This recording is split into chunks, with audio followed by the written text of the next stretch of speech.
How to use Microsoft Copilot on Android. Hello everyone, welcome to this channel. I'm here to help you out today. So without any delay, let's get started.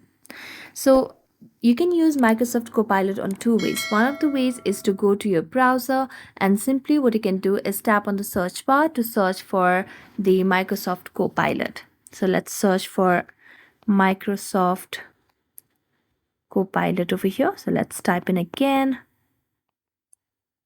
Copilot, and you can just search for it, and what you can do is simply tap on the option of Microsoft Copilot, and all you have to do is log in using your Google account or any of your other accounts that you'd want to associate. So you can just ask the questions over here